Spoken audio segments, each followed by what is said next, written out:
प्रधानमन्त्री केपी ओलीले सिङ्गापुरबाट गरेको टेलिप्रेजेन्स बैठक विवादित गोपनीयता र सुरक्षामा गम्भीर प्रश्न उठेको प्रमुख प्रतिपक्षी कांग्रेसको भनाई।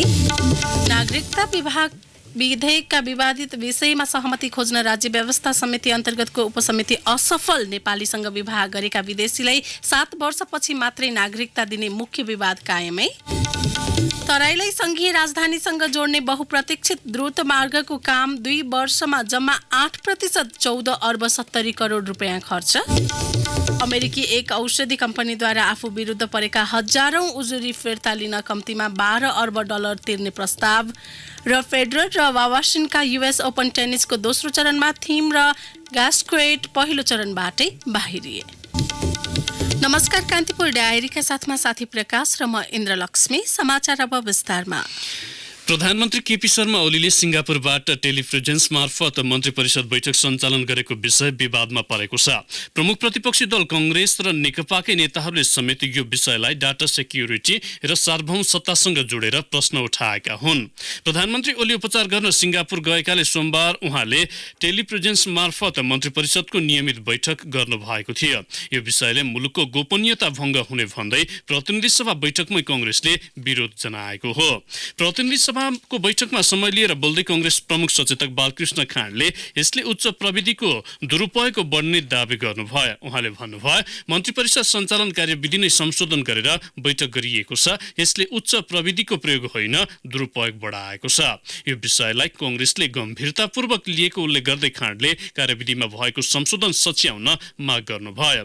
उहाँले भन्नुभयो, भिडियो कन्फरेन्स हेर्दा प्रधानमन्त्री नै बैठकमा हुनुहुन्छ, अर्कोतर्फ यता कार्यवाहक प्रधानमन्त्री पनि तोक्नु भएको छ। यो आफैमा नमिल्दो भयो, गम्भीर गल्ती भयो, यसलाई सच्याउनु पर्छ। सभामुख र राष्ट्रिय सभाका अध्यक्ष विदेश भएका बेला त्यहीबाट यहाँको बैठक सञ्चालन गर्न सकिन्छ भन्दै प्रविधि भन्दैमा जहाँ पनि प्रयोग गर्न नमिल्ने उहाँको दाबी छ।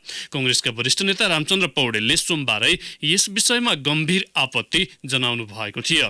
विदेशबाट मन्त्री परिषद बैठक सञ्चालन गरेकोमा कांग्रेस प्रवक्ता विश्वप्रकाश शर्माले पनि आपत्ति जनाउनु भयो।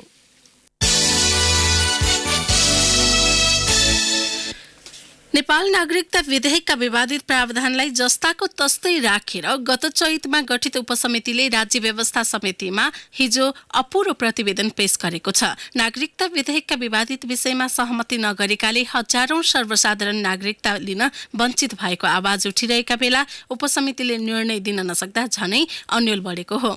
उपसमितिका संयोजक तथा सत्तापक्षीय सांसद विजय सुब्बाले सहमति हुन नसकेको प्रतिवेदनलाई समितिकी सभापति श्रेष्ठलाई हस्तान्तरण गर्नुभएको छ। विदेशी महिलाले नेपालीसँग विवाह गरेपछि दिइने अंगीकृत नागरिकता, सरकारी टोलीबाट ठाउँ ठाउँमा गर्ने नागरिकता वितरण जस्ता विषयमा सहमति जुट्न नसकेपछि उपसमितिले विवादित विषय जस्ताको तस्तै पेश गरेको हो।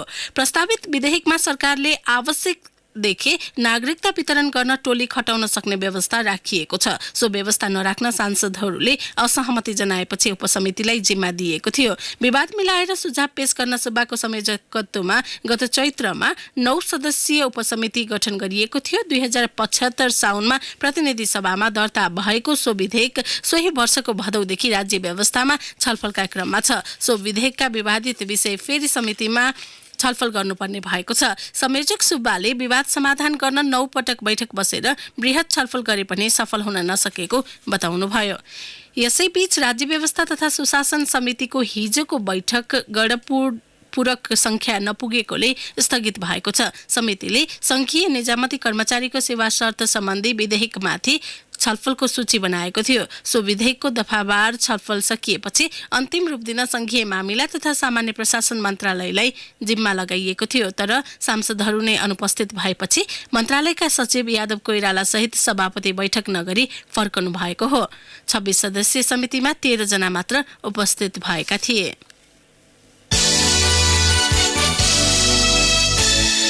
तराईलाई संघीय राजधानीसँग जोड्ने बहुप्रतीक्षित काठमाडौँ तराई द्रुतमार्ग निर्माण सुरु भएको 2 वर्षको अवधिमा करिब 8% मात्र काम सकिएको छ। नेपाली सेनाले निर्माण गरिरहेको राष्ट्रिय गौरवको यो आयोजनाको कोरियाली सुसुङ इन्जिनियरिङ कन्सल्टिङ कम्पनीले तयार पारेको विस्तृत परियोजना प्रतिवेदन डिपिआर अनुसार हालसम्म 8% काम सम्पन्न भएको हो। डिपिआर बिना नै सेनाले हालसम्म काम अगाडि बढाइसकेको थियो। 4 वर्षभित्र सम्पन्न गर्ने लक्ष्यका साथ सेनाले 2074 साउनबाट द्रुतमार्ग बनाउने काम सुरु गरेको हो। तर डिपिआर तयार पार्न समय लाग्दा सोचे अनुसार प्रगति नभएको सडक निर्माण आयोजना लेनडाँडाका प्रमुख तथा सेनानी विनोद श्रेष्ठले बताउनुभयो। डिपिआर स्वीकृत भएसँगै तोकिएको समयभित्रै काम सक्ने गरी नेपाली सेनाले अघि बढ्ने उल्लेख गरेको छ। फास्ट ट्र्याक पूरा गर्न 1 खर्ब 75 अर्ब रुपैयाँ लागत अनुमान गरिएकोमा 14 अर्ब 70 करोड रुपैयाँ खर्च भइसकेको छ। योगदानमा आधारित सामाजिक सुरक्षा कार्यक्रमबाट निजामती सेवाका अस्थायी कर्मचारी वञ्चित भएका छन्। सरकारले साउन 1 गतेदेखि कार्यान्वयनमा ल्याएको कार्यक्रममा तत्कालका लागि श्रम ऐन लागू हुने क्षेत्रलाई मात्रै सम्बोधन गरिएकाले ती कर्मचारी यो अवसरबाट छुटेका हुन्। निजामती सेवाभित्र अस्थायीमा कार्यरत कर्मचारी कामदारको संख्या ठूलो छ। श्रम रोजगार तथा सामाजिक सुरक्षा मन्त्रालयका श्रम तथा रोजगार सम्बन्ध महाशाखा प्रमुख रामप्रसाद घिमिरेले भन्नुभयो, जहाँ श्रम ऐन आकर्षित हुन्छ त्यहाँ मात्रै योगदानमा आधारित सामाजिक सुरक्षा कार्यक्रम लागू हुन्छ। निजामती सेवाभित्र पनि अस्थायी कर्मचारी छन्। उनीहरूले सरकारी कोषबाट तलब लिने गरेका छन्। ऐनले सरकारी कोषबाट सेवा सुविधा लिनेको हकमा सरकारले राजपत्र प्रकाशित गरी छुट्टै सूचना निकालेपछि मात्रै कार्यान्वयन हुने व्यवस्था भएको घिमिरेले बताउनुभयो।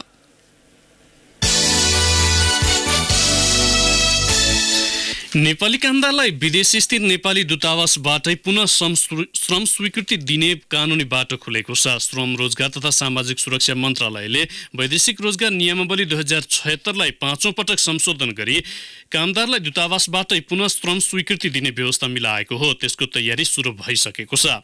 श्रम मन्त्री गोकर्ण विष्टले भन्नुभयो, परराष्ट्र मन्त्रालयसँग समन्वय गरी सक्दो छिटो संशोधित नियमावली कार्यान्वयन गरिनेछ। वैदेशिक रोजगार विभागले पहिलो पटक 2 वर्षका लागि मात्र श्रम स्वीकृति दिने गरेको छ। पुनः सोही कम्पनीमा निरन्तर काम गर्न चाहने कामदारले विभागबाट पुनः श्रम स्वीकृति लिनुपर्ने व्यवस्था छ। गत आर्थिक वर्षमा मात्र 2,72,000 जनाले विभागबाट पुनर्श्रम स्वीकृति लिएका छन्।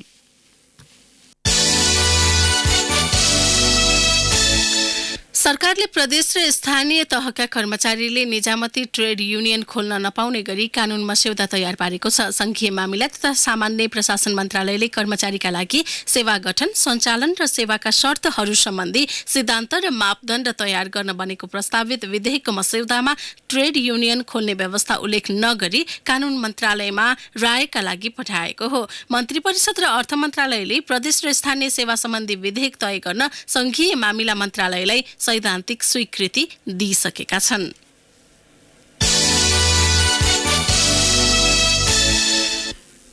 प्रदेश 3 सरकारको वार्षिक नीति अनुसार हेटौँडा अस्पताललाई स्वास्थ्य विज्ञान प्रतिष्ठानको रूपमा परिणत गर्ने गरी ल्याइएको विधेयक प्रदेशसभाको बैठकबाट पारित भएको छ। हिजो बसेको प्रदेशसभा बैठकबाट गत चैत्र 26 मा पेश भएको मदन कुमार भण्डारी स्वास्थ्य विज्ञान प्रतिष्ठान सम्बन्धमा व्यवस्था गर्न बनेको विधेयक पारित भएको हो।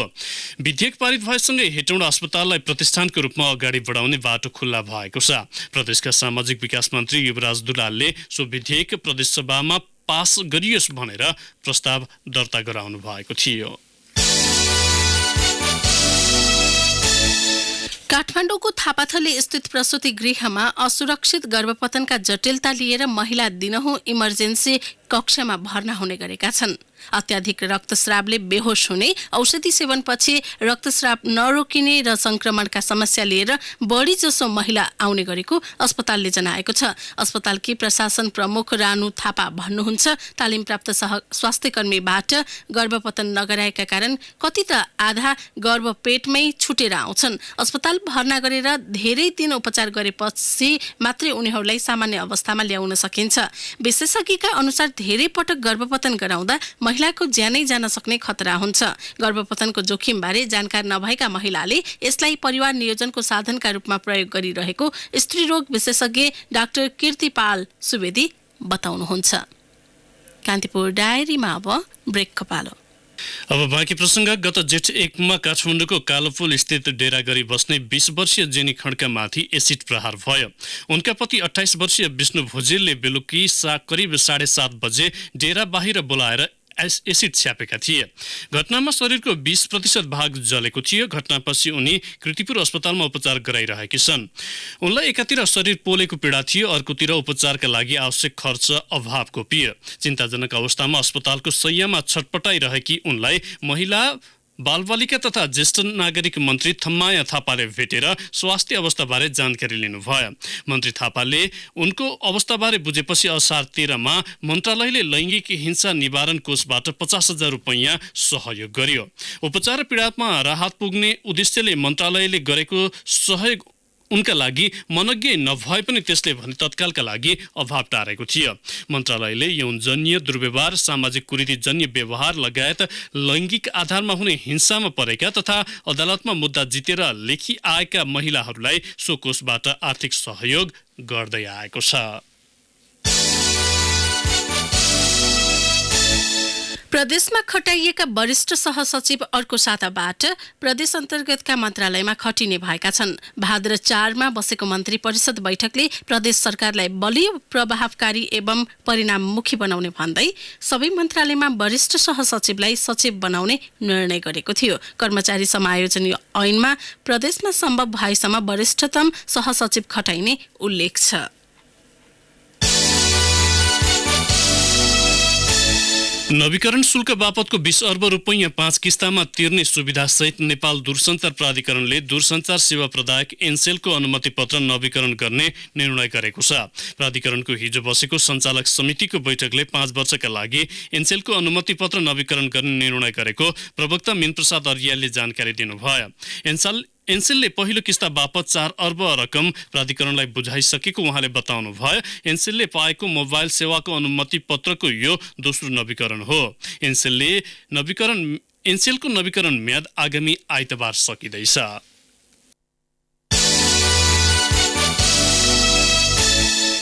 रौतहटको राजदेवी नगरपालिकाका मेयर धीरेन्द्र सिंह र उपमेयर अंशु सिंह बीचको विवाद यति चुलिएको छ कि उनीहरू बीच बोलचालसम्म छैन। मेयर उपमेयर तनावले न्यायिक समितिका कामहरू ठप्प भएका छन्। समितिलाई मेयरले असहयोग गरेको उपमेयर सिंहको आरोप छ। मेयरले सबै काममा एकलौटी गर्न खोजेको उपमेयरले आरोप लगाएका छन्।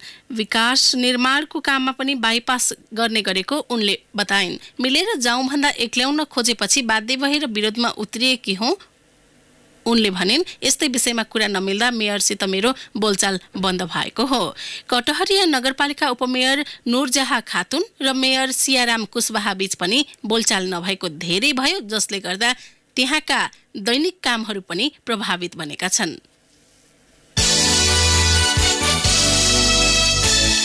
तिब्बतीलाई नेपाली नागरिकता दिएको प्रकरणका आरोपी मध्ये 5 कर्मचारी फरार भएका छन्। फरार हुनेमा कास्की जिल्ला प्रशासनका 4 र 1 जना पोखरा 18 वडा कार्यालयका कर्मचारी छन्। उनीहरू विरुद्ध प्रशासनले आन्तरिक छानबिनपछि विभागीय कारबाहीको सिफारिस गरेको थियो। प्रदेश 1 का उच्च मूल्यका कृषि उपजको खेतीमा किसानलाई भर्तेक नहुनु र बजारीकरण लगायत समस्याले ती उपजहरूको प्रवर्धनमा बाधा पुगेको छ। कतिपय उपजलाई सरकारले निर्यात प्रवर्धन गर्न सूचीकृत गरे पनि खेती र निकासी प्रक्रियामा बेहोर्नु परेको झन्झट हटाउन ध्यान नदिएको सरकारवालाको गुनासो छ। कतिपय कृषि बाली रोगले नासिँदै गएका छन्। केही बजारको अनिश्चितताले अप्ठ्यारो अवस्थामा छन्। केहीको निकासीमा भारतले लगाउने गरेको बन्देज र क्वारेन्टाइन परीक्षणको झन्झटिलो प्रक्रिया बाधक बनेको छ। विभिन्न असजिलोको कारण उच्च मूल्यका भए पनि ती कृषि उपजबाट अधिकतम लाभ लिन सकिएको छैन।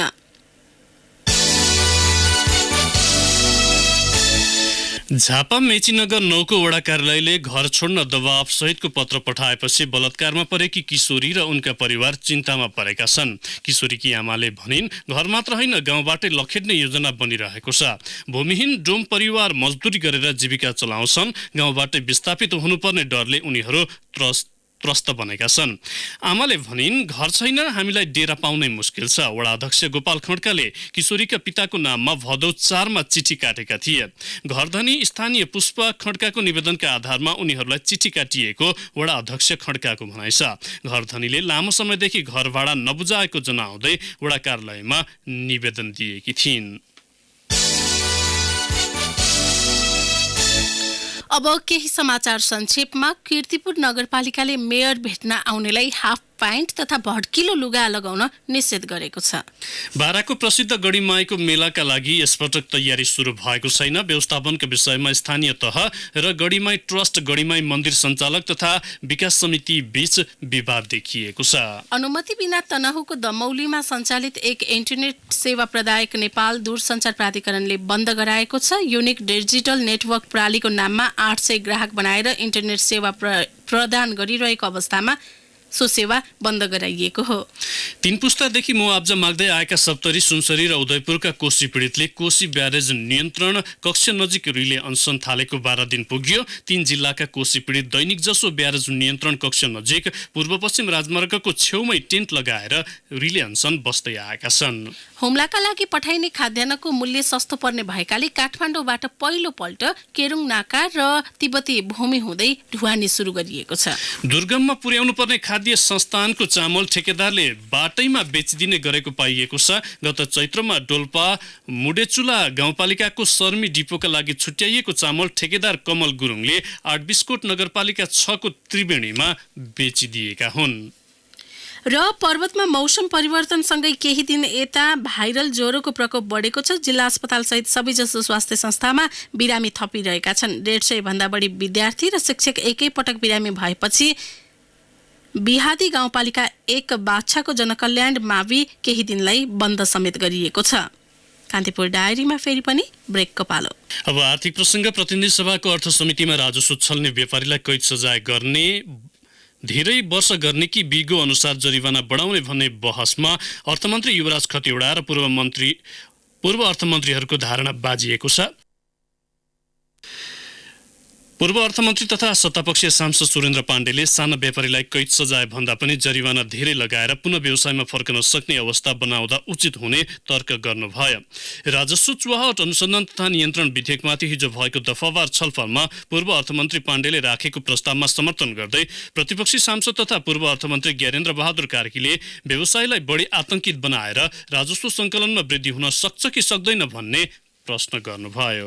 होमस्टे दर्ता गर्न मफसलबाट काठमाडौँ स्थित पर्यटन विभाग धाउनुपर्ने बाध्यता हिजोबाट अन्त्य भएको छ।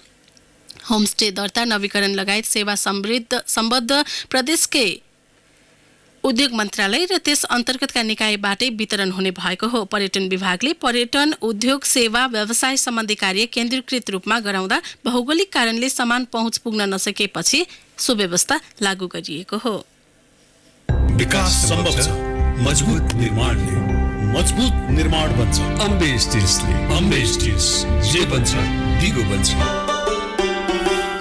करिब 2 वर्ष अघिदेखि अध्ययन सुरु भएको भनिएको छाया बैंकिङ बारे अनुसन्धान अझै टुङ्गिएको छैन। राष्ट्र बैंकले छाया बैंकिङ बारे स्पष्ट धारणा र विधि तय गर्न नसक्दा अनुसन्धान पूरा हुन नसकेको हो। गत वर्ष वैशाखमा गभर्नर चिरञ्जीवी नेपालले छाया बैंकिङको अध्ययन अन्तिम चरणमा पुगेको बताउनु भएको थियो। सो घोषणा भएको करिब 1.5 वर्षसम्म पनि प्रतिवेदन सार्वजनिक भएको छैन। औषधि निर्माता अमेरिकी कम्पनी पर्ड्यू फार्माले आफू विरुद्धका सम्पूर्ण हजारौं उजुरीहरू फिर्ता गर्न 10 देखि 12 अर्ब डलरसम्म तिर्न तयार रहेको जनाएको छ। सो कम्पनीको दुखाइ कम गर्ने औषधि अक्सिकन्टिन विरुद्ध 2000 भन्दा बढी उजुरी परेका छन्। कम्पनीले विश्वभर यसको सुधारका लागि काम गरिरहेको भए पनि काम गरिरहेको कम्पनीलाई उद्धृत गर्दै बीबीसीले जनाएको छ। आफ्ना औषधिहरू विरुद्ध परेको उजुरी तथा अन्य कानुनी झमेला मिलाउन लामो समयदेखि प्रयास गरिरहेको र अब आफ्ना उत्पादनमा सुधार ल्याउने प्रयास भएको कम्पनीले विज्ञप्ति मार्फत जनाएको छ।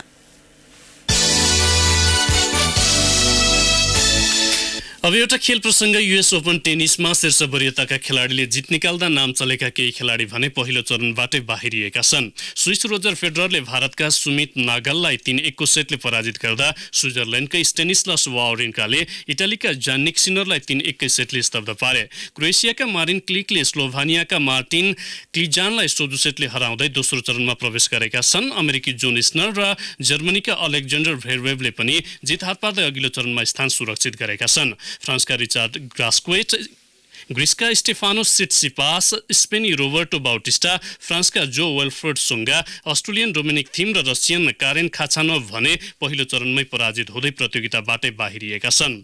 महिला एकलतर्फको खेलमा जित निकाल्दै जापानी नाओमी ओसाका, रोमानियाकी सिमोना हालेफ, डेनमार्की कारोलिना वाजनेस्की, अमेरिकी मेडिसन केज र एस्टोनियाकी काइजा कानेपीले दोस्रो चरणको यात्रा तय गरेकी छिन्।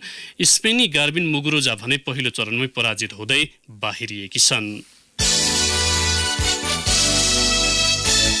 अब मौसम सम्बन्धी जानकारी। काठमाडौँ उपत्यका सहित मुलुकभरको मौसम आज बदली हुने जल तथा मौसम पूर्वानुमान महाशाखाले जनाएको छ। अधिकांश स्थानमा मेघ गर्जन सहित वर्षाको सम्भावना रहेको महाशाखाको अनुमान छ। केही बेर अघि 22 डिग्री सेल्सियस मापन गरिएको काठमाडौँ उपत्यकाको अधिकतम तापक्रम 31 डिग्री सेल्सियससम्म पुग्नेछ। सूर्योदय बिहान 5:40 भयो भने सूर्यास्त भरे साँझ 6:29 हुनेछ। हवस् त यिनै प्रसङ्गसँगै कान्तिपुर डायरीको यो बुलेटिन यहीँ सकिन्छ। साथी प्रकाश र म इन्द्र लक्ष्मी बिदा हुन्छौँ। नमस्कार। सूचना र मनोरञ्जनको सम्वाहक रेडियो राष्ट्रको रेडियो कान्तिपुर।